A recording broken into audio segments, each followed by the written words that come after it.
الحمد لله وكفى وسلام على عباده الذين اصطفى أما بعد أعوذ بالله من الشيطان الرجيم بسم الله الرحمن الرحيم وقال نسوة في المدينة امرأة العزيز تراود فتاها عن نفسه قد شغفها حبا إنا لنراها في ضلال مبين سبحان ربك رب العزة عما يصفون وسلام على المرسلين والحمد لله رب العالمين اللهم صل على سيدنا محمد وعلى آل سيدنا محمد وبارك وسلم وقال نسبة في المدینہ اور کہنے لگیں عورتیں اس شہر میں امرأۃ العزیز تراود فتاها عن نفسه عزیز کی بیوی خواہش کرتی ہے اپنے غلام سے اس کے جی کی قد شغفها حبا فریفتہ ہو گیا اس کا دل اس کی محبت میں انا لنراها فی ضلال مبین ہم تو دیکھتے ہیں کہ وہ سری غلطی پر ہے فلما سمعت بمکرہن پھر جب سنا اس نے ان عورتوں کے مکر کے بارے میں ارسلت الیہن ان کو بلوا بھیجا وآتدت لہن متکا اور تیار کی ان کے لیے ایک کھانے کی مجلس وآتت کل واحدۃ منہن سکینہ اور دی ان میں سے ہر ایک کو ایک چھری وقالت اخرج علیہن اور بولی یوسف نکل آ ان کے سامنے فلما رأینہ پھر جب دیکھا عورتوں نے اس کو اکبرنہ حیران رہ گئیں وقطعن ایدیہن اور کاٹ لیے انہوں نے اپنے ہاتھ وقلن حاش للہ ما ھذا بشرا اور کہنے لگیں کہ حاشا للہ نہیں یہ شخص کوئی عام انسان ان ھذا الا ملک کریم یہ تو کوئی بزرگ فرشتہ ہے قالت زلیخا یہ بولی فذالکن الذی لمتننی فی یہ وہی ہے کہ جس کے بارے میں تم مجھے طعنہ دیتی تھیں وَلَقَدْ رَاوَدتُّهُ عَن نَفْسِهِ ہاں میں نے اس کو بہکانا چاہا اس کے نفس سے فاستعصم مگر اس نے تھام رکھا اپنے آپ کو وَلَئِن لَّمْ يَفْعَلْ مَا آمُرُهُ اور اگر نہ یہ کرے جو میں اسے کہتی ہوں لَيُسْجَنَنَّ تو قید میں رہنا پڑے گا وَلَيَكُونَ مِنَ الصَّاغِرِينَ یا اس کو بے عزت ہونا پڑے گا ان آیات میں چند الفاظ پر ذرا غور کیجیے پہلی بات ہے تراود فتاہا کہ عزیز کی بیوی اپنے غلام کو اپنی طرف متوجہ کرتی ہے تو یہ آزمائش جوانی کی عمر میں انسان پر زیادہ آتی ہے اور اگر اس کو اللہ نے حسن کی نعمت بھی دی ہو تو یہ آزمائش اور بھی زیادہ ہو جاتی ہے آپ غور کریں دین کی آزمائش بھی جوانوں پہ زیادہ آئی اور یہ آزمائش بھی جوانوں پر حضرت ابراہیم علیہ السلام جب نمرود سے ٹکرائے تو اس وقت جوان تھے سمعنا فتى یذکرہم یقال لہ ابراہیم اصحاب کہف جب اپنے گھر سے نکلے تو قرآن مجید ان کے بارے میں کہتے ہیں کہ انہم فتیۃ آمنوا بربہم وزدناہم ھدی نبی علیہ الصلوۃ والسلام نے جب دین کا کام شروع کیا اور دعوت شروع کی تو آپ کی عمر 40 سال بھرپور جوانی کی عمر. صدیق اکبر عنہ جب ایمان لے آئے تو جوان تھے، عمر عنہ ایمان لے آئے جوان تھے. تو لگتا یہ ہے کہ اللہ تعالیٰ جوانوں سے ہی دین کا کام لیتا ہے. یہ انسان کی خوش نصیبی ہوتی ہے کہ اللہ رب العزت کے ہاں قبولیت پا جائے. رہ گئی بات آزمائشوں کی، وہ بھی جوانی میں زیادہ، اور خاص طور پر وہ لوگ جن کو اللہ نے ظاہری حسن دیا ان کے اوپر یہ آزمائشیں اور زیادہ آتی ہیں. انہیں مختلف اطراف سے گناہ کی دعوتیں ملتی رہتی ہیں. اب ان کو اپنے آپ کو مضبوط رکھنا ہوتا ہے تاکہ وہ رو میں بہہ نہ جائیں. آگے ایک لفظ ہے کہ عورتوں میں یہ بات پھیل گئی، شہر کی عورتوں میں. عورتوں میں بات کا پھیلنا بہت آسان ہوتا ہے. اکثر دیکھا گیا کہ ایک عورت کو بات کا پتہ چلے تو وہ بات بہت جلدی دوسری جگہوں تک پہنچ جاتی ہے. عورت کو اللہ تعالیٰ نے طبیعت ہی ایسی دی ہے کہ وہ بات اپنے تک محفوظ نہیں رکھتی، دوسری عورت کے سامنے کر دیتی ہے، اور عام طور پر یہ بھی کہتی ہے کہ بس میں تمہیں بتا رہی ہوں، آگے نہ بتانا. اور وہ دوسری عورت تیسری کو بتا کے یہی کہتی ہے تمہیں بتا رہی ہوں، آگے نہ بتانا. چنانچہ یہی لفظ چلتے چلے جاتے ہیں اور پورے شہر کو پتہ ہوتا ہے، اور ہر عورت کہتی ہے تمہیں بتا رہی ہوں، آگے نہ بتانا.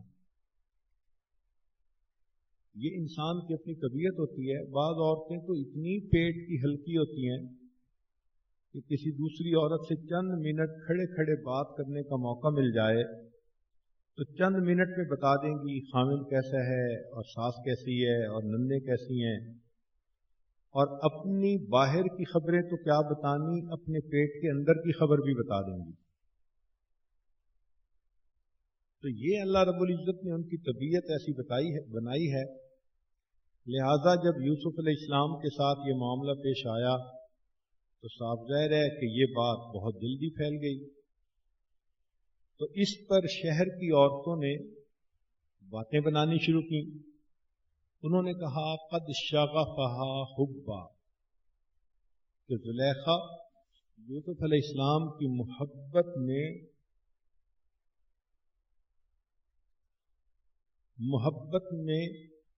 اپنے بس میں نہیں رہی. محبت کی 4 علامات ہوتی ہیں. پہلی علامت کہ انسان اپنے محبوب کی قسمیں کھاتا ہے. ذرا اس پیمانے پر نبی علیہ الصلوۃ والسلام کی اللہ رب العزت سے محبت کو دیکھیے کہ اللہ رب العزت نے قرآن مجید میں اپنے محبوب کی قسمیں کھائیں. ایک جگہ فرمایا لعمرک، اے میرے محبوب صلی اللہ علیہ وسلم آپ کی عمر کی قسم. ایک جگہ فرمایا لا اقسم بہذا البلد وانت حل بہذا البلد. تو نبی علیہ السلام جس شہر میں رہتے تھے اس شہر کی قسمیں. تو معلوم ہوا کہ اللہ رب العزت نے اپنے حبیب صلی اللہ علیہ وسلم کی قسمیں کھائیں. دوسری علامت یہ ہوتی ہے کہ پھر انسان اپنے محبوب کو راضی کرنا چاہتا ہے. تو اللہ رب العزت نے بھی فرما دیا وَلَسَوْفَ يُعْطِيكَ رَبُّكَ فَتَرْضَىٰ، تیرا رب تجھے اتنا دے گا کہ تو راضی ہو جائے گا. پھر مزید اللہ کے حبیب صلی اللہ علیہ وسلم چاہتے تھے کہ مجھے ابراہیم علیہ السلام والا قبلہ اس کی طرف نماز پڑھنے کی اجازت مل جائے. آپ دیکھیے اللہ رب العزت نے نماز کے دوران یہ حکم نازل فرما دیا. چنانچہ ظہر کی 2 رکعت بیت المقدس کی طرف پڑھی گئیں اور بقیہ 2 رکعت بیت اللہ کی طرف پڑھی گئیں. اللہ تعالیٰ فرماتے ہیں فَلَنُوَلِّيَنَّكَ قِبْلَةً تَرْضَاهَا، کہ میرے حبیب صلی اللہ علیہ وسلم آپ چونکہ پسند کرتے تھے لہذا ہم نے قبلے کو تبدیل کر دیا۔ تو یہ نشانی بھی پوری ہو گئی کہ اللہ رب العزت نے اپنے حبیب صلی اللہ علیہ وسلم کی رضا کے لیے ان کی باتوں کو پورا فرما دیا۔ تیسری چیز ہوتی ہے کہ دوستوں سے دوستی ہوتی ہے، جو اپنے محبوب کے دوست ہوں ان سے دوستی۔ قرآن مجید کی آیت ہے ان کنتم تحبون اللہ فاتبعونی یحببکم اللہ، کہ اے میرے حبیب صلی اللہ علیہ وسلم، کہ اے ایمان والو، اگر تم اللہ سے محبت کرتے ہو تم میری اتباع کرو، اللہ تم سے محبت کریں گے۔ تو معلوم یہ ہوا کہ جو نبی علیہ السلام کا غلام بنے گا وہ اللہ رب العزت کا پیارا بھی بن جائے گا، اللہ اس سے محبت فرمائیں گے۔ چوتھی علامت یہ ہوتی ہے کہ جو محبوب کا دشمن ہو اس سے انسان کو دشمنی ہوتی ہے، اور واقعی اس کا بھی ثبوت ملتا ہے قرآن مجید میں۔ چنانچہ سرداران قریش میں سے ایک سردار تھا ولید، وہ نبی علیہ السلام کے بارے میں بڑی باتیں کرتا تھا۔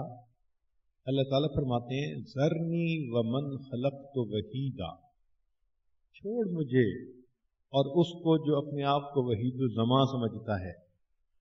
تو دیکھیے جس نے نبی علیہ السلام کے ساتھ دشمنی کی، اللہ تعالیٰ کا معاملہ اس کے ساتھ کیا۔ ایک شخص ایسا بھی تھا جو نبی علیہ السلام کو مجنون کہتا تھا۔ اللہ رب العزت نے قرآن مجید میں اس شخص کو جواب دیا، اور جتنا ناراضگی کا اظہار اس موقع پہ فرمایا، پورے قرآن مجید میں اتنی ناراضگی کہیں ظاہر نہیں کی گئی۔ چنانچہ فرمایا کہ اے میرے حبیب صلی اللہ علیہ وسلم، یہ آپ کو مجنون کہتے ہیں؟ ما انت بنعمت ربک بمجنون، آپ اپنے رب کی نعمت کے ساتھ مجنون نہیں ہیں۔ وَإِنَّكَ لَعَلَىٰ خُلُقٍ عَظِيمٍ، آپ تو اخلاق کے بڑے مرتبے پر فائز ہیں۔ پھر آگے اس بندے کو جواب دیے وَلَا تُطِعْ كُلَّ حَلَّافٍ مَّهِينٍ ہَمَّازٍ مَّشَّاءٍ بِنَمِيمٍ مَّنَّاعٍ لِّلْخَيْرِ مُعْتَدٍ أَثِيمٍ عُتُلٍّ بَعْدَ ذَلِكَ زَنِيمٍ۔ حیران ہوتے ہیں کہ ایک لفظ کے بدلے اللہ نے اتنے الفاظ اس کو کہے۔ یہ محبت کی علامت ہوتی ہے کہ دوست سے انسان کو دوستی ہوتی ہے اور دشمن سے پھر انسان کو دشمنی ہوتی ہے۔ چنانچہ زلیخا کو یوسف علیہ السلام کے ساتھ محبت تھی تو عورتیں کہنے لگیں انا لنراھا فی ضلال مبین، ہم تو اسے بھٹکا ہوا سمجھتی ہیں۔ اور یہ دستور ہے کہ اہل محبت کو لوگ ہمیشہ بھٹکا ہوا ہی کہتے ہیں۔ فلما سمعت بمکرہن، جب اس نے ان عورتوں کے مکر کے بارے میں سنا، مکر سے مراد یہاں باتیں، مکر کیوں کہا؟ ایک تو یہ کہ عورتوں کی عادت ہوتی ہے کہ مکاروں کی طرح چھپ چھپ کے سرگوشیاں کرتی ہیں، اس لیے مکر کا لفظ استعمال کیا۔ اور دوسرا مکر اس لیے کہ اصل میں تو ان عورتوں کے دل میں خود یوسف کو دیکھنے کی تمنا تھی، اب اس تمنا کی وجہ سے ان کو یوسف علیہ السلام کے ٹاپک پہ بات کرنا اچھا لگتا تھا، لہذا اس وقت میں ان کا فیوریٹ ٹاپک تھا یوسف علیہ السلام کے بارے میں بات کرنا۔ وہ یہ تو نہیں کہتی تھیں کہ ہمارا دل بھی ترستا ہے، تڑپتا ہے، مگر وہ یوسف کے تذکرے سے اپنے دل کو سکون دیتی تھیں، اس لیے اس کو مکر کہا کہ نام زلیخا کا لگاتی تھیں اور حقیقت میں اپنے دل کی حسرت کو بیٹھ کے پوری کرتی تھی۔ اور ویسے بھی عام طور پہ جب چند عورتیں ملتی ہیں تو ان میں نئی تازی سننے سنانے کی تو عادت ہوتی ہے، تو یہ چونکہ تازہ تازہ واقعہ تھا تو نئی تازی میں پھر یہ واقعہ ہی آگے چلتا رہا، تو اس کو اللہ نے فرمایا کہ بمکرہن، ان کے مکر کے بارے میں۔ زلیخا نے یہ کیا کہ ان عورتوں کے لیے ایک دعوت کا انتظام کیا. ان کے کھانے کی چیزیں اور بھی تھیں اور اس میں پھل بھی تھے. تو ہر عورت کو اس نے ایک چھری بھی ساتھ دے دی. جیسے انسان نے سٹرس فروٹ کھانا ہوتا ہے تو اس کو چھری کی ضرورت پڑتی ہے، تو اس نے ایسا ہی کیا. اور جب انہوں نے وہ فروٹ کھانا شروع کیا اور ہر ایک کے ہاتھ میں چھری تھی، تو اس نے یوسف علیہ السلام کو کہا کہ آپ ادھر سے آئیے. یوسف علیہ السلام ادھر سے گزرے، مگر ان کو تو اللہ رب العزت نے وہ حیا دی تھی، وہ متانت دی تھی، وہ پاکیزگی دی تھی کہ وہ اپنی نظریں بچا کے سامنے سے گزر گئے. مگر عورتوں کا یہ حال ہوا کہ جیسے سورج طلوع ہوتا ہے، روشنی ہو جاتی ہے، اس طرح حضرت یوسف علیہ السلام کے گزرنے سے ان کی آنکھیں پھٹی کی پھٹی رہ گئیں. کہنے لگیں ما ھذا بشرا، یہ تو انسان نہیں ہے. ان ھذا الا ملک کریم، یہ تو کوئی فرشتہ ہے.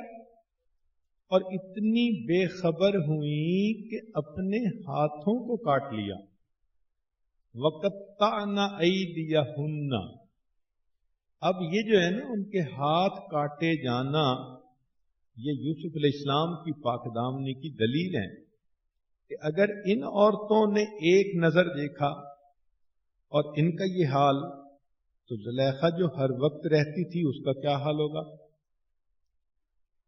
یہاں پر ایک سوال آتا ہے ذہن میں کہ عورتوں نے ہاتھ کاٹے، زلیخا نے کیوں نہ کاٹے؟ تو مفسرین نے جواب دیا کہ ممکن ہے کہ وہ کھلانے والی تھی، خود نہ کھا رہی ہو. اور دوسری بات کہ وہ چونکہ یوسف علیہ السلام کے حسن کو لڑکپن سے دیکھتی آ رہی تھی، لہذا اب اس کے اوپر ایسی جنونی کیفیت نہیں ہو رہی تھی. اور یہ ایسے ہوتا ہے کہ ایک کیفیت شروع میں ہو تو انسان پر اور اثر ڈالتی ہے، وقت کے ساتھ ساتھ پھر وہ اثر محسوس نہیں ہوتا. چنانچہ سیدنا صدیق اکبر عنہ نے ایک نوجوان کو دیکھا جس نے کلمہ پڑھا اور وہ بڑا رو رہا تھا، آنسو بہا رہا تھا. تو صدیق اکبر عنہ نے دیکھ کر کہا کننا نکم ولکن قست قلوبنا، ہم بھی تمہاری طرح تھے، پھر ہمارے دل سخت ہو گئے. تو دل تو سخت نہیں ہوئے، عادت ہو جاتی ہے، انسان یوز ٹو ہو جاتا ہے اس کا. اکثر دیکھا ہے کہ جو لوگ عمرہ کے لیے یا حج کے لیے جاتے ہیں وہ کہتے ہیں جی کہ ہم جب گئے تو ایک دو دن تو بڑی اچھی کیفیت تھی، پھر اس کے بعد وہ نہیں محسوس ہوئی. بھائی ابتدا میں تأثرات اور ہوتے ہیں، پھر وقت کے ساتھ انسان کی طبیعت اور طرح ریسپونڈ کرتی ہے. تو ان عورتوں نے چونکہ پہلی مرتبہ دیکھا، لہذا ان پر تو یہ اثر ہوا کہ انگلیاں کاٹ لیں. اور زلیخا چونکہ مدتوں سے دیکھتی آ رہی تھی تو اس کے اوپر ایسی دیوانگی کی کیفیت نہیں تھی. چنانچہ اسی واقعے پر سیدہ عائشہ صدیقہ رضی اللہ تعالیٰ عنہ فرمایا کرتی تھیں کہ مصر کی عورتوں نے یوسف علیہ السلام کو دیکھا تو اپنی انگلیاں کاٹیں، اگر میرے حبیب صلی اللہ علیہ وسلم کی پیشانی کو دیکھ لیتی تو اپنے دل کے ٹکڑے کر لیتی.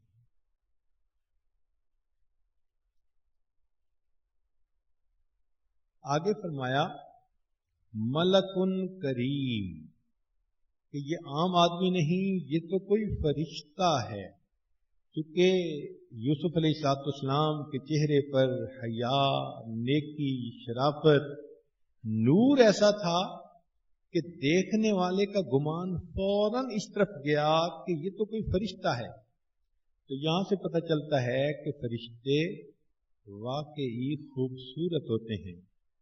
قرآن مجید سے بھی ثبوت ملتا ہے انہ لقول رسول کریم. اللہ رب العزت نے یہی لفظ جبریل علیہ السلام کے لیے استعمال فرمایا. تو فرشتوں کے اندر یہ صفت ہوتی ہے. اس کے بالمقابل شیطان انتہائی بدصورت. چنانچہ قرآن مجید میں ہے طلعها کأنہ رؤوس الشیاطین.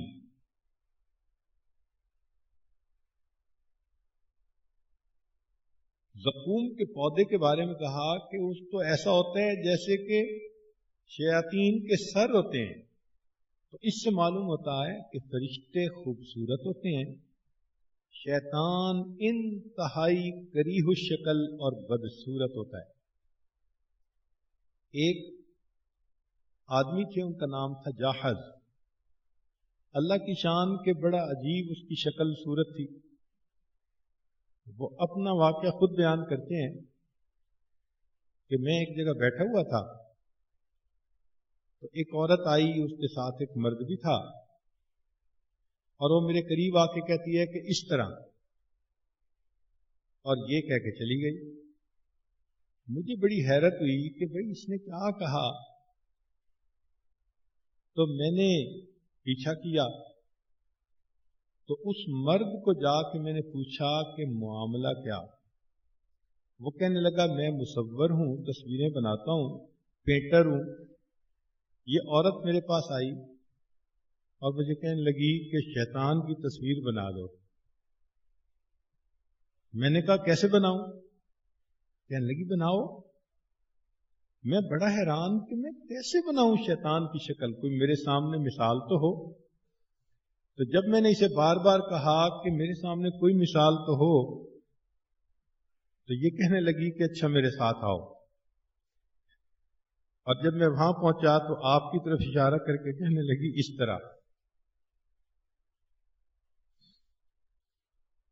تو معلوم ہوا کہ فرشتے خوبصورت ہوتے ہیں، شیطان بدصورت ہوتا ہے. اب جب یہاں بات پہنچی تو زلیخا کھل گئی. اس نے جب دیکھا کہ ان سب کے اوپر یہ اثر ہوا تو مستوں پہ انگلیاں نہ اٹھاؤ بہار میں، دیکھو تو ہوش ہے بھی کسی ہوشیار میں.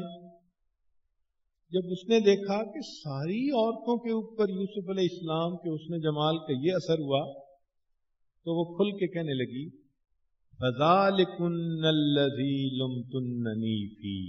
یہ وہ بندہ ہے جن کے بارے میں تم لوگ مجھ کو ملامت کرتی تھیں. وَلَقَدْ رَاوَدتُّهُ عَن نَفْسِهِ. اب اس نے دل کی بات کھول دی کہ میں نے اس سے اس کا جی لینا چاہا، فَاسْتَعْصَمَ، مگر اس نے تھام لیا. اور پھر اس کے بعد اس نے اپنے مطالبے کا اعادہ کیا. وَلَئِن لَّمْ يَفْعَلْ مَا آمُرُهُ. جو میں نے اسے کہا ہے اگر یہ نہیں کرے گا لَيُسْجَنَنَّ، قید میں پڑنا پڑے گا، وَلَيَكُونَ مِنَ الصَّاغِرِينَ، یا اس کو بے عزت ہونا پڑے گا. جب یوسف علیہ السلام نے دیکھا کہ پہلے تو ایک تھی اور اب ساتھ یہ بھی شامل ہو گئیں، تو یوسف علیہ السلام نے اس وقت دعا مانگی قال رب السجن احب الی مما یدعوننی الیہ. اے رب کریم مجھ کو قید پسند ہے اس بات سے جس کی طرف یہ مجھ کو بلاتی ہیں. وَإِلَّا تَصْرِفْ عَنِّي كَيْدَهُنَّ، اور اگر تو نہ روکے گا ان کا فریب مجھ سے، اصب الیہن، تو مائل ہو جاؤں گا ان کی طرف، وَأَكُن مِّنَ الْجَاهِلِينَ، اور میں جاہلوں میں سے ہو جاؤں گا. فَاسْتَجَابَ لَهُ رَبُّهُ، تو قبول کی اس کی دعا اس کے رب نے. فَصَرَفَ عَنْهُ كَيْدَهُنَّ، پھر دفع کیا ان سے ان عورتوں کا فریب. انہو هو السمیع العلیم، البتہ وہی ہے سننے والا اور خبردار. ثم بدا لهم من بعد ما رأوا الآیات لیسجننہ حتی حین، پھر یوں سمجھ میں آیا لوگوں کی ان نشانیوں کے دیکھنے پر کہ قید رکھیں اس کو ایک مدت، یعنی یوسف علیہ السلام کو قید میں بھیج دیں. اب ان آیات میں مزید چند باتیں غور طلب ہیں کہ یوسف علیہ السلام نے دعا مانگی کہ اللہ جیل میرے لیے بہتر ہے۔ عام تعلیم تو یہی ہے کہ انسان اپنے لیے مصیبت مشقت نہ مانگے۔ چنانچہ ایک صحابی دعا کر رہے تھے، اللہ مجھے صبر عطا فرما دے، تو نبی علیہ السلام نے فرمایا کہ صبر تو کرو گے جب بلا آئے گی، تم بلا مانگتے کیوں ہو؟ یہ کیوں نہ کہتے کہ اللہ میرے ساتھ عفو اور درگزر کا معاملہ کر دے؟ تو معلوم ہوا کہ انسان کو خود مصیبت مانگنی نہیں چاہیے کہ وہ کمزور ہوتا ہے، برداشت نہیں کر سکتا، طاقت نہیں دکھانی چاہیے، ہمت نہیں دکھانی چاہیے۔ بندگی یہی ہے کہ عافیت مانگے، اللہ امتحان میں نہ ڈالے، مصیبت پریشانی میں نہ ڈالے۔ ہاں اگر صورتحال ہو ہی ایسی کہ ایک طرف مصیبت ہو اور دوسری طرف معصیت ہو، تو پھر ان دونوں میں مصیبت کو اختیار کرنا یہ اللہ والوں کا شعار ہوتا ہے۔ عورتیں اس بات کو بہت اچھے طریقے سے سمجھیں کہ اگر ایسی صورتحال ہو کہ ایک طرف مصیبت ہو اور دوسری طرف معصیت ہو، تو یہ مصیبت کو چن لیں، اللہ والوں کا یہی شعار ہوتا ہے۔ اب یوسف علیہ السلام کی صورتحال دیکھیں کہ ایک طرف تو سارے شہر کی عورتیں ہی کہہ رہی ہیں کہ تم یہ کام کرو، تو مصیبت تھی ان کے لیے کہ معصیت میں پڑنے کا اندیشہ تھا، اور دوسری طرف کہہ رہی تھی کہ جیل جانا پڑے گا۔ تو یہ یوسف علیہ السلام کا تقویٰ، ان کی استقامت، ان کی عظمت تھی کہ انہوں نے بہت ہمت سے یہ فیصلہ کر لیا کہ مجھے جیل جانا پسند ہے، اللہ کی نافرمانی کرنا پسند نہیں۔ عورتوں کو بھی چاہیے کہ اگر ان کی زندگی میں کوئی ایسا معاملہ آئے، کوئی ان کو بلیک میل کرنے کی کوشش کرے، تھریٹ کرنے کی کوشش کرے اور ان کو غلط راستے پہ لانے کی کوشش کرے، تو ہر مصیبت کو یہ برداشت کر لیں، معصیت کی طرف قدم نہ اٹھائیں۔ عورت عام طور پر کمزور ہوتی ہے، یہ سوچتی ہے چلو معصیت سے توبہ کر لوں گی، مصیبت سے بچ جاؤں۔ یہ غلط بات ہے۔ دین کے راستے میں مصیبت نقصان دہ نہیں، معصیت نقصان دہ ہے۔ چنانچہ ایک بزرگ تھے، ان کے اوپر کوئی مشکل حالات آ گئے تو کسی نے ان کو خط لکھا کہ حضرت آپ ان دنوں ان حالات میں گھرے ہوئے ہیں، تو انہوں نے جواب میں فرمایا الحمدللہ مصیبت میں گرفتار ہوں، معصیت میں گرفتار نہیں ہوں۔ تو معلوم ہوا کہ ہمیں معصیت سے بچنا ہے۔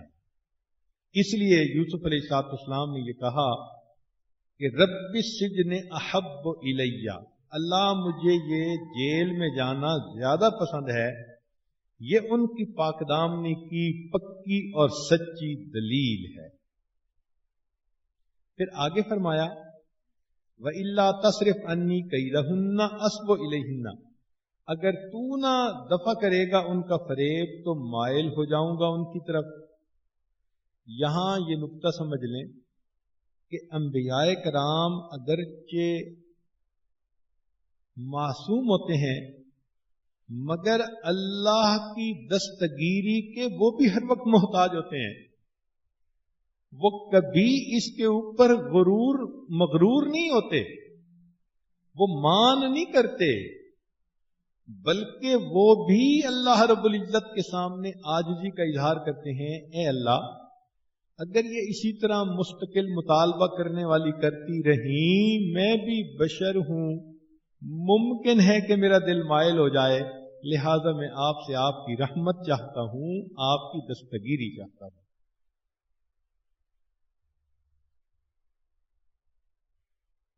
اب جب یوسف علیہ السلام نے دعا مانگی، یہاں پر ایک نقطہ اور بھی سمجھیے، احب الیہ، مجھے جیل جانا زیادہ پسند ہے۔ یہ جو پسند ہے نا، یہ انسان کو ہمیشہ مشکل میں ڈالتی ہے۔ آپ غور کریں، جب بھی بندے نے کسی چیز کو پسند کیا تو مشکل میں پڑا۔ آدم علیہ السلام نے قابیل کو پسند کیا تھا، وہ کافر ہو گیا۔ نوح علیہ السلام نے بیٹے کو پسند کیا، وہ کافر ہو گیا۔ پھر ابراہیم علیہ السلام نے بیٹے اسماعیل کو پسند کیا تھا، دعائیں مانگ مانگ کے لیا تھا، تو بیٹے کے گلے پہ چھری چلانی پڑ گئی۔ نبی علیہ السلام نے سیدنا امام حسین لانو کو پسند کیا، ان کو بھی قربانی دینی پڑ گئی۔ یہاں پر یعقوب علیہ السلام نے بیٹے کو پسند کیا تو یعقوب علیہ السلام کو مصیبتوں میں سے گزرنا پڑا، اور یوسف علیہ السلام نے جیل کو پسند کیا تو ایک لمبی مدت ان کو جیل میں رہنا پڑا۔ تو ہمارے اکابر نے ایک نقطے کی بات بتائی کہ پسند کرنا اللہ کو سجتا ہے۔ یہ جو پسند ہے نا، یہ بس اللہ ہی کی شان ہے، اللہ ہی کو یہ چیز سجتی ہے کہ وہ پسند کرے جو چاہے۔ بندے نے جب پسند کیا مشکل میں پڑا۔ اب اسی لیے آپ دیکھیں گی کہ جتنی نوجوان بچیاں پسند کی شادی کرنا چاہتی ہیں مصیبت میں پڑتی ہیں۔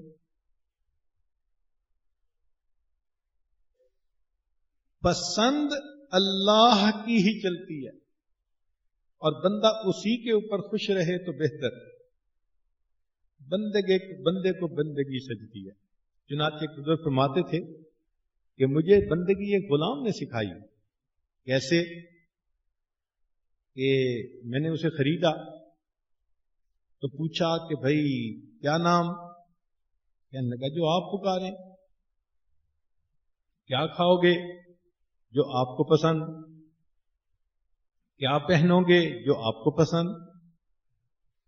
کہنے لگے کہ اس نے مجھے بندگی سکھائی کہ یہ غلام ہے، یہ ہر کام وہ کرنا چاہتا ہے جو مجھے پسند ہو، تو پھر مجھے بھی تو اپنے اللہ کے بارے میں یہی معاملہ کرنا چاہیے کہ میں ہر کام وہ کروں جو میرے اللہ کو پسند ہے۔ اس کو کہتے ہیں مرضی مولا ادہم اولا۔ اللہ کی مرضی ہر چیز پر پائے، تو مومن اپنی مرضی کو اللہ تعالیٰ کی مرضی میں گم کر دیتا ہے۔ بندے کی مرضی کو پھر اللہ تعالیٰ جنت میں پورا کریں گے، وہاں مومن کی پسند چلے گی۔ فرمائیں گے وَلَكُمْ فِيهَا مَا تَشْتَهِي أَنفُسُكُمْ وَلَكُمْ فِيهَا مَا تَدَّعُونَ۔ تو مومن کی پسند کی جگہ تو جنت ہے۔ دنیا میں انسان کوشش یہ کرے کہ اللہ کی پسند پر عمل کرے یا دوسروں کی پسند پر عمل کر لے۔ مثال کے طور پہ جو بچی یہ کہے کہ ماں باپ میرے لیے جو رشتہ پسند کریں گی میں خوش ہو جاؤں گی، تو آپ دیکھیں اللہ اس میں برکت ڈال دیتے ہیں، کیونکہ بڑوں کی پسند ہوتی ہے نا۔ ہمارے بزرگوں کا تو یہ حال کہ اپنی چاہت اور پسند پر عمل ہی نہیں کرتے تھے۔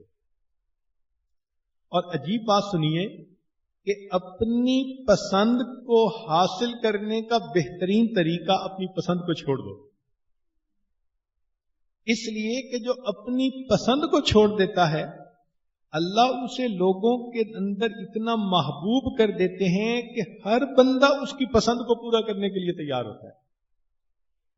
تو ظاہر دیکھنے میں اس نے پسند کو چھوڑا، اور حقیقت میں اللہ نے بن کسی طمع کے اسی کی پسند کو پورا کروا دیا۔ اس لیے بعض طبیعتیں ایسی ہوتی ہیں ہر چیز میں میری یہ پسند، میری یہ پسند۔ ٹھیک ہے، ضرور پسند کریں، مگر یہ چیز ضرور ذہن میں رکھیں کہ جب بھی پسند کا کوئی بڑا فیصلہ کریں گی تو کچھ نہ کچھ اس کی پیمنٹ بھی کرنی پڑے گی، اور وہ پیمنٹ پریشانی ہوتی ہے، مصیبت ہوتی ہے۔ اس لیے یہ جو پسند کی شادیاں ہیں ان کے نتیجے اکثر و بیشتر ہم نے الٹے ہی دیکھے ہیں۔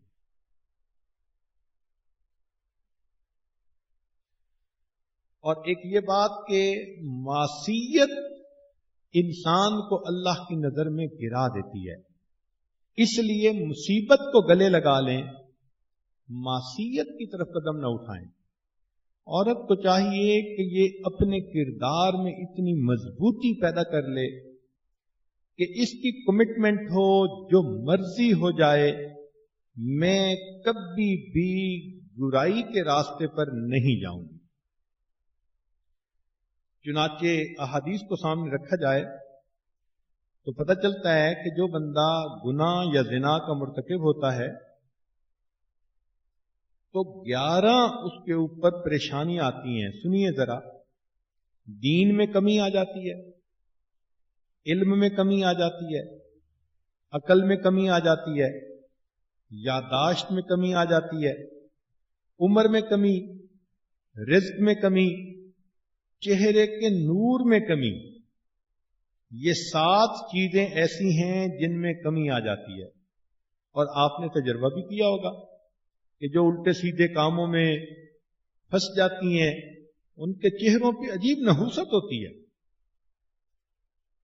وہ ان کی کریمیں اور ان کے میک اپ اس نحوست کو چھپا نہیں سکتے۔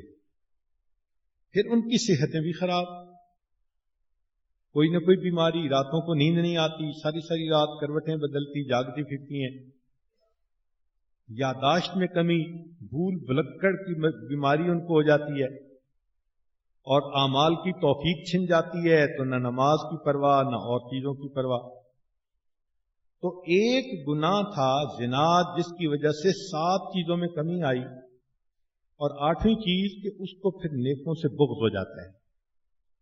چنانچہ اس قسم کی فیشنیبل لڑکیاں جو برے کردار کی ہوتی ہیں ان کو نیک لوگ ذرا نہیں اچھے لگتے، ان کو پردے والی عورتیں ذرا نہیں اچھی لگتی، ایسا بغض ہوتا ہے ان کے دل میں۔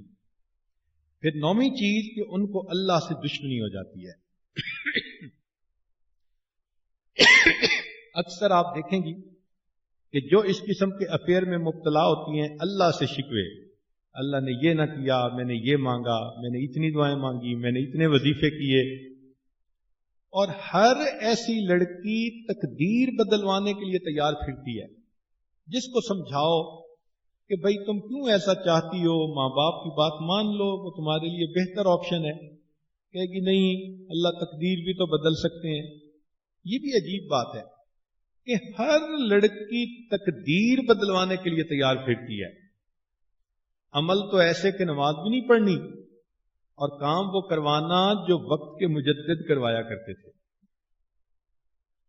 پھر 10ویں بات یہ کہ ایسا بندہ جو زنا کا مرتکب ہوتا ہے، اللہ تعالیٰ اس کی دعاؤں کو مردود فرما دیتے ہیں، اور اسی لیے ایسے لوگوں کے شکوے ہوتے ہیں، نہ میری یہ بات پوری ہوئی، نہ یہ پوری ہوئی، نہ یہ پوری ہوئی۔ اور 11ویں چیز تو عجیب ہے، حدیث پاک میں فرمایا کہ زناکار بندے کی پیشانی پہ لکھ دیا جاتا ہے یہ اللہ کی رحمت سے دور ہے اور دوزخ سے قریب ہے۔ اللہ اکبر کبیرہ۔ آپ سوچیں کہ اگر اس گناہ کو کیا اور ماتھے پہ یہ سٹیمپ لگ گئی کہ یہ اللہ کی رحمت سے دور ہے اور دوزخ کے قریب ہے، تو کیا بنے گا؟ تو اس لیے معصیت کوئی آپشن ہے ہی نہیں۔ ہاں، اس سے بچنے کے لیے مصیبت بھی اٹھانی پڑے تو اٹھانے کو تیار ہے، مگر پھر اللہ تعالیٰ مدد کرتے ہیں، مصیبت ڈالتے نہیں، چونکہ بندے کی طبیعت کے اندر نیکی ہوتی ہے۔ اللہ مہربانی فرما دیتے ہیں، بندے کے ساتھ خیر کا معاملہ کرتے ہیں۔ چنانچہ فرمایا فاستجاب لہ، اللہ نے یوسف علیہ السلام کی دعا کو قبول کر لیا۔ یہاں سے 2 باتیں سامنے آتی ہیں کہ ایک تو اللہ تعالی اپنے مقبول بندوں کی دعاؤں کو قبول فرماتا ہے، اور دوسری بات کہ جو شخص گناہ سے بچنے کے لیے اللہ کی مدد مانگے، اللہ اس بندے کی مدد ضرور فرماتے ہیں۔ فاستجاب لہو کا لفظ اس بات کی دلیل ہے۔ حدیث پاک میں آتا ہے جو بندہ گناہ سے سچی توبہ کرے اور پھر اللہ سے مدد مانگے کہ اے اللہ مجھے اس گناہ کی طرف لوٹنے نہ دینا، تو اللہ تعالی پر یہ بات لازم ہو جاتی ہے۔ اللہ پر کوئی چیز لازم نہیں ہے، مگر حدیث کے الفاظ سمجھانے کے لیے اس طرح ہے کہ اللہ تعالیٰ پر یہ لازم ہو جاتا ہے کہ اس بندے کی مدد کرے تاکہ وہ گناہ سے بچ سکے۔ اس لیے جب بھی کہیں سے گناہ کی دعوت ہو، اشارہ ہو، کوئی بات ہو، کوئی میسج ہو، 2 رکعت نفل پڑھیں، اللہ سے دعا مانگیں، میرے مولا اس مصیبت کو مجھ سے پیچھے ہٹا دے۔ پھر فرمایا لَيَسْجُنُنَّهُ حَتَّى حِينٍ، چنانچہ جب یہ بات زیادہ عورتوں میں پھیل گئی تو پھر عزیز مصر نے یوسف علیہ السلام کو جیل میں بھجوا دیا۔ اب اکثر مفسرین نے تو یہ لکھا کہ عزیز مصر نے بیوی کا گناہ چھپانے کے لیے یوسف علیہ السلام کو قید میں بھیج دیا کہ لوگ یہ سمجھیں گے کہ قصور یوسف علیہ السلام کا تھا، اس لیے ان کو جیل بھیجا، عورت پاک صاف تھی، تو اس نے اپنی بیوی کا عیب چھپانے کے لیے یوسف علیہ السلام کو جیل میں بھیج دیا۔ مگر ایک نکتے کی بات یہ ہے کہ عزیز مصر نے بیوی کا گناہ چھپانے کے لیے یوسف کو قید میں بھیجا، یہ بات اپنی جگہ، حقیقت یہ ہے کہ عزیز مصر نے بیوی کو سزا دینے کے لیے یوسف کو قید میں بھیجا۔ زلیخا کو اس سے بڑی سزا نہیں ہو سکتی تھی کہ یوسف اس کی نظر سے اوجھل ہو جائے۔ تو حقیقت یہ تھی کہ خامن کو جب پتہ چل گیا کہ میری بیوی اس بات کے اوپر مصر ہے، تو اس نے بیوی کو سزا دینے کے لیے یوسف علیہ السلام کو جیل میں بھیجا، اور زلیخا پر اس سے بڑی سزا اور کوئی نہیں ہو سکتی تھی۔ تاہم یوسف علیہ السلام بالآخر جیل میں تشریف لے گئے۔ اب آگے دیکھیے، وَدَخَلَ مَعَهُ السِّجْنَ فَتَيَّانِ، اور داخل ہوئے قید خانہ میں اس کے ساتھ 2 نوجوان لڑکے۔ قَالَ أَحَدُهُمَا، کہنے لگا ان میں سے ایک، انی ارانی اعصر خمرا، کہ میں دیکھتا ہوں کہ میں نچوڑتا ہوں شراب۔ وقال الآخر، دوسرے نے کہا، انی ارانی احمل فوق رأسی خبزا، کہ میں اٹھا رہا ہوں اپنے سر کے اوپر روٹی۔ تأکل الطیر منہ، کھاتے ہیں جانور پرندے اس میں سے۔ نبئنا بتأویلہ، بتلاؤ ہم کو اس کی تعبیر۔ انا نراک من المحسنین، ہم دیکھتے ہیں تجھے نیکی والا۔ اب اس آیت میں چند باتیں ذرا غور کی طلب ہیں۔ پہلی بات تو یہ کہ جو 2 نوجوان آئے وہ آپ کے بارے میں کچھ نہیں جانتے تھے، لیکن انہوں نے کہا کہ ہم دیکھتے ہیں تجھ کو نیکی والا۔ تو اصل وجہ یہ ہوتی ہے کہ مرد حقانی کی پیشانی کا نور کب چھپا رہتا ہے پیشے ذی شعور۔ یہ جو نیکی کا نور ہے یہ ہر بندے کو نظر آ جاتا ہے۔ ہمارے حضرت خواجہ محمد عبد المالک صدیقی رحمۃ اللہ فرماتے تھے کہ میں ٹرین پہ سفر کرتا تھا مختلف جگہوں پر جانے کے لیے، تو کہیں کہیں میں دیکھتا کہ کس اسٹیشن پر ٹرین پہنچی تو میں کھڑکی سے سر نکال کے باہر کی طرف دیکھتا تو پلیٹ فارم پہ جو لوگ چل رہے ہوتے تھے وہ آ کے میرے قریب کھڑے ہو جاتے تھے۔ ان کو پتہ نہیں یہ کون ہے، جانتے نہیں، مگر چہرہ بتا دیتا تھا کہ یہ کوئی مسیحا ہے۔ تو یہ نیک بندے کی پیشانی پہ اللہ نور ایسا دے دیتے ہیں، اسی نور کی وجہ سے ان دو بندوں نے پہچان لیا کہ یہ نیک انسان ہے، ہمیں اس سے خوابوں کی تعبیر پوچھنی چاہیے۔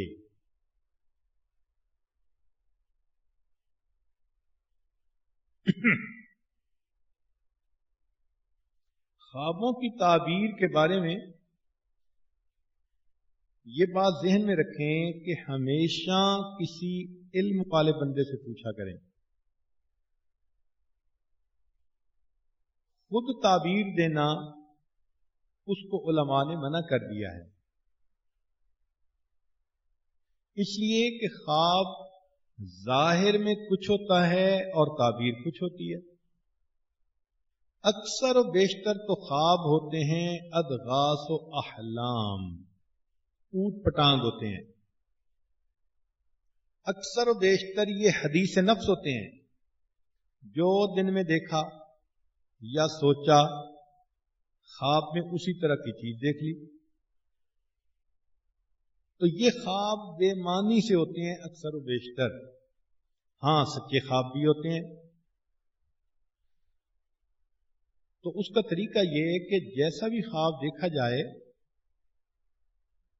کسی علم والے بندے سے اس کی تعبیر پوچھی جائے۔ محمد ابن سیرین رحمۃ اللہ علیہ اس امت میں ایک ایسے عالم گزرے تھے جن کو اللہ تعالیٰ نے خوابوں کی تعبیر کا علم دیا تھا۔ ان کے پاس لوگ آتے تھے اور وہ خوابوں کی تعبیر بتاتے تھے، حیرانی ہوتی تھی۔ ایک بندہ آیا، اس نے کہا جی میں نے آگ جلتی دیکھی ہے۔ فرمایا کہ تجھے مال ملے گا، اور واقعی اس کو مال ملا۔ پھر کچھ عرصے بعد ایک دوسرا بندہ آیا، اس نے کہا جی میں نے خواب میں آگ جلتی دیکھی ہے، بھائی تجھے پریشانی ملے گی، اور اسے واقعی پریشانی ملی۔ تو شاگرد نے پوچھا کہ حضرت پہلے نے خواب دیکھا تو مال ملا، اور اس نے خواب دیکھا تو پریشانی ملی، تعبیر مختلف کیوں؟ تو فرمایا کہ پہلے نے آگ دیکھی تھی سردی کے موسم میں، سردی کے موسم میں آگ راحت پہنچاتی ہے، تو میں نے تعبیر دی کہ تمہیں مال ملے گا، راحت ملے گی۔ دوسرے نے آگ دیکھی گرمی کے موسم میں، اور گرمی میں آگ تکلیف کا سبب بنتی ہے، میں نے تعبیر دی کہ تمہیں مشکل میں پہنچے گی۔ اب دیکھو اتنی باریک سی بات پہ تعبیر بدل گئی۔ ایک نوجوان آیا، زاروں قطار رو رہا تھا، بھائی کیا ہوا؟ وہ جی میں نے خواب دیکھا ہے، میرے جیسا بدبخت تو دنیا میں کوئی نہیں۔ کیا دیکھا؟ وہ جی میں نے خواب میں دیکھا ہے میں اپنی والدہ سے بدکاری کر رہا ہوں، اور یہ کہہ کے اس نوجوان نے رونا شروع کر دیا۔ تو محمد ابن سیرین رحمۃ اللہ علیہ مسکرائے اور کہنے لگے کہ اچھا یہ بتاؤ تمہاری کوئی زرعی زمین ہے؟ اس نے کہا جی ہے۔ فرمان لگے خواب کی تعبیر یہ ہے کہ اس دفعہ تمہاری فصل بہت اچھی اور نفع بخش ہوگی، اور ایسا ہی ہوا۔ اس نے کہا حضرت خواب کچھ ہے تعبیر کچھ ہے۔ انہوں نے کہا نہیں، تعبیر یہی ہے کہ تم نے خواب میں دیکھا، ظاہر میں بدکاری کر رہے ہو، حقیقت میں تو تم لطف اندوز ہو رہے ہو۔ تو زمین بھی انسانوں کے لیے ماں کا رتبہ رکھتی ہے، ہم سب اسی سے تو کھاتے ہیں۔ بچہ ماں کے پستان سے روزی لیتا ہے، اور انسان زمین سے روزی لیتا ہے۔ تو اس کی تعبیر یہ تھی کہ تمہاری زمین سے تمہیں کھیتی زیادہ ملے گی، تم لطف اٹھاؤ گے۔ اور یہی زبیدہ خاتون کے ساتھ معاملہ پیش آیا کہ خواب دیکھا کہ اپنے آپ کو دیکھا کہ میں بے لباس ہوں، اور انسان، حیوان، چرند پرند میرے ساتھ آ کر بدکاری کر رہے ہیں۔ تو وہ تو فرسٹ لیڈی تھی، بہت گھبرا گئی کہ کہیں کوئی مجھ سے ایسی غلطی نہ ہو کہ میری پبلک انسلٹ ہی نہ ہو جائے۔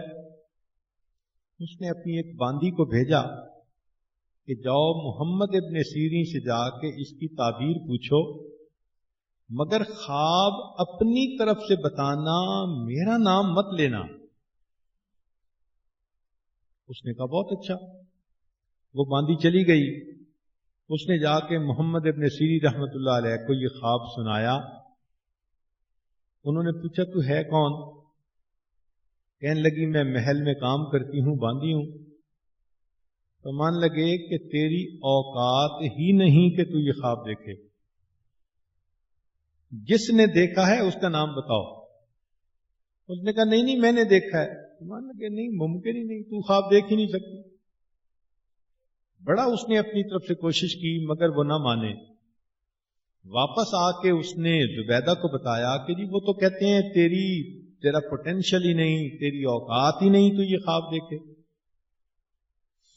زبیدہ نے کہا کہ اچھا جاؤ پھر نام میرا لے دینا، مگر ریکویسٹ کرنا کہ پلیز میرا یہ خواب کسی کے سامنے نیریٹ نہ کریں۔ چنانچہ وہ باندی آئی اور اس نے بتایا کہ جی یہ ملکہ نے خواب دیکھا ہے۔ تو محمد ابن سیرین رحمۃ اللہ نے فرمایا کہ ہاں وہ یہ خواب دیکھ سکتی ہے۔ تعبیر یہ ہے کہ اللہ تعالی ملکہ سے کوئی ایسا نیکی کا کام کروائیں گے جس کام کا فائدہ انسان، حیوان، چرند اور پرند اٹھائیں گے۔ اب ظاہر خواب دیکھو کیا ہے اور تعبیر کیا ہے۔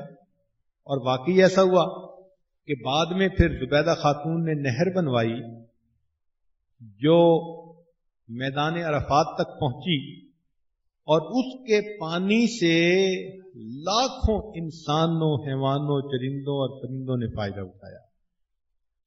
تو معلوم ہوا کہ ہمیں خوابوں کی تعبیر نہ خود دینی چاہیے نہ کسی عام بندے سے لینی چاہیے۔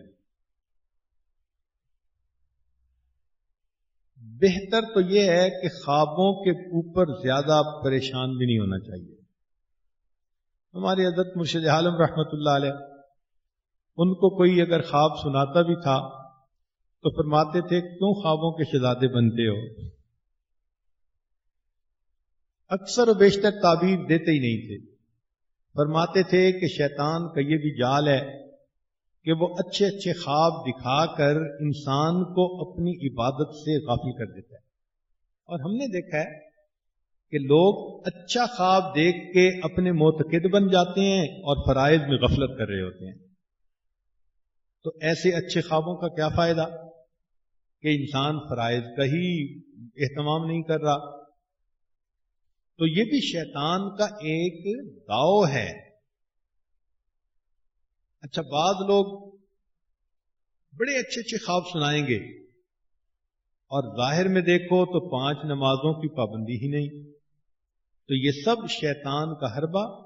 شیطان ان کو اپنے آپ پر فریفتہ کر دیتا ہے اور ان کے دل میں ڈال دیتا ہے تو بڑا نیک ہے جی، میں بڑے اچھے خواب دیکھتا ہوں۔ ہمارے حضرت رحمۃ اللہ فرمایا کرتے تھے کہ اگر تم خواب میں دیکھو کہ میں بادشاہ بن گیا تو کیا آنکھ کھلنے کے بعد بادشاہ بن جاؤ گے؟ کہتا نہیں۔ فرمایا تو پھر کیا ہے، اگر تم نے خواب میں دیکھ بھی لیا کہ تم بڑے ولی بن گئے ہو تو پھر بنے تو نہیں ہو نا ابھی۔ اور یوسف علیہ السلام کے خواب کو دیکھیے کہ سچا خواب تھا، اور یعقوب علیہ السلام نے اس کی تعبیر بھی دے دی تھی۔ اس خواب کو پورا ہونے میں کہیں 30-40 سال لگ گئے۔ تو سچا خواب ایک اللہ کے برگزیدہ بندے دیکھتے ہیں، اللہ کے نبی تعبیر دیتے ہیں، اس کو پورا ہونے میں 20 سال سے اوپر لگ گئے۔ تو ہم اگر کوئی ایسا خواب دیکھ لیں تو اس پہ فریفتہ ہونے کی کیا ضرورت ہے؟ اس لیے خوابوں کا بیان کرنا اور خوابوں کے پیچھے پڑے رہنا یہ کوئی اچھی بات نہیں ہے۔ ہاں، اچھے خواب کا ایک فائدہ ضرور ہے۔ جو انسان خواب دیکھتے ہیں نا راتوں کو، بڑے اچھے اچھے خواب دیکھا، جنت دیکھی، یہ دیکھا، وہ دیکھا، تو بس ان اچھے خوابوں کا ایک فائدہ ضرور ہے کہ وہ برے نہیں ہوتے۔ اسی پہ خوش ہو جائے کہ الحمدللہ میں نے خواب دیکھا جو برا نہیں تھا. اس کے پیچھے کیا پڑھنے کی ضرورت ہے؟ باجید بستامی رحمۃ اللہ کا ایک مرید تھا، روز خواب میں جنت دیکھتا تھا. حضرت کو ملنے کے لیے آیا. انہوں نے فرمایا کہ بھائی سنے تم روز خواب میں جنت دیکھتے ہو. تو بڑے نخرے میں، جی میرے اوپر اللہ کا بڑا کرم، بڑا فضل. پہچان گئے. فرمانے لگے کہ اچھا اب جب خواب میں جنت دیکھو تو لا حول پڑھ لینا. وہ چپ ہو گیا، مگر دل میں سوچنے لگا کہ میرے پیر صاحب بھی میرے ساتھ جیلس ہو گئے ہیں. واپس اپنے گھر آیا. اب جب رات کو سویا تو پھر خواب میں جنت دیکھی. یہ شیخ کی توجہ تھی، یہ شیخ کا اخلاص تھا کہ خواب میں اسے یہ خیال آیا کہ مجھے تو حضرت نے لا حول پڑھنے کا حکم دیا تھا. جیسے ہی لا حول پڑھا وہ سارا نقشہ ہی ختم ہو گیا. پتہ چلا کہ پچھلے کئی سالوں سے شیطان خواب میں جنت کا نقشہ بنا کر اسے دکھاتا تھا اور اسے اس نے عجب کا مریض بنا دیا. تو بھائی جب ایسے خوابوں سے انسان کے اندر عجب آ جاتا ہے، خود پسندی آ جاتی ہے، تو یہ تو انسان کے لیے فتنہ ہے پھر. اس لیے خوابوں کے پیچھے زیادہ نہیں ہونا چاہیے، نہ بھاگنا چاہیے، نہ اس کی تعبیریں بار بار ہر خواب کی تعبیر کتابوں میں سے دیکھتی ہیں عورتیں. اتنا پیچھے نہیں پڑنا چاہیے. ہاں ایک بات کلیئر کرنے والی ہے. نبی علیہ الصلوۃ والسلام نے ارشاد فرمایا کہ جس نے مجھے خواب میں دیکھا اس نے مجھے ہی دیکھا، اس لیے کہ شیطان میری صورت کو اپنا نہیں سکتا. یہ نبی علیہ السلام کا فرمان 100% سچ ہماری سر آنکھوں پر. لیکن ایک بات سوچنے کی ہے کہ خواب میں آپ نے کسی چہرے کو دیکھا اور دل میں آیا کہ نبی علیہ السلام کو دیکھا. یہ کون فیصلہ کرے گا کہ واقعی وہ چہرہ کسی بزرگ کا تھا یا نبی علیہ الصلوۃ والسلام ہی کا تھا؟ امام ربانی مجدد ثانی رحمۃ اللہ نے مکتوبات میں یہ پوائنٹ لکھا ہے. وہ کہتے ہیں کہ ہم یہ نہیں کہتے کہ خواب میں جو دیکھے گا وہ غلط ہے، نہیں، وہ ٹھیک ہی دیکھے گا، مگر یہ تو بتاؤ نا کہ کیا تصدیق ہے، گارنٹی ہے کہ تم نے وہی چہرہ انور دیکھا جو نبی علیہ السلام کا تھا؟ شیطان ایسا بھی تو کر سکتا ہے کہ کسی بزرگ کا چہرہ دکھا کے ذہن میں خیال ڈال دے کہ تم زیارت کر رہے ہو. پھر کیا ہوگا؟ چنانچہ ہمارے پاس بعض نوجوان آتے ہیں، وہ جی میں نے نبی علیہ السلام کی زیارت کی. جب ان سے صرف پوچھتے ہیں تو کہتے ہیں جی پینٹ کوٹ پہنا ہوا تھا. تو معلوم ہوا شیطان تھا. بعض نوجوان کہتے ہیں جی نبی علیہ السلام کی زیارت ہوئی اور ان کے تو چہرے پہ ریش ہی نہیں تھی. تو معلوم ہوا کہ شیطان اس طرف بھی انسان کے اوپر حملہ کرتا ہے. لہذا اگر خواب میں نبی علیہ الصلوۃ والسلام کی زیارت کا بھی خیال گزرے تو اس چیز کو دیکھیں کہ جو شمائل نبی علیہ السلام کے احادیث میں ہیں وہ تھے یا نہیں تھے. ذرا سی اس کے بارے میں آگے پیچھے دیکھیں تو سمجھ لیں شیطان مجھے بہکانا چاہتا تھا. ہاں اس میں ایک بات اور بھی ہے کہ بزرگوں نے یہ لکھا ہے کہ بسا اوقات انسان خواب میں دیکھتا ہے کہ میں نبی علیہ السلام کی زیارت کر رہا ہوں، مگر دیکھتا ہے کہ کوئی اور بزرگ ہیں ظاہرہ.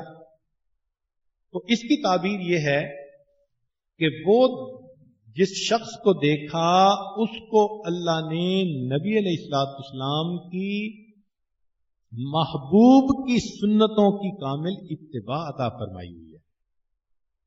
بہت سارے لوگ خواب لکھتے ہیں، حضرت ہم نے خواب دیکھا، دل میں تو بات آئی کہ نبی علیہ السلام کو دیکھ رہے ہیں اور فلاں بزرگ کو دیکھا.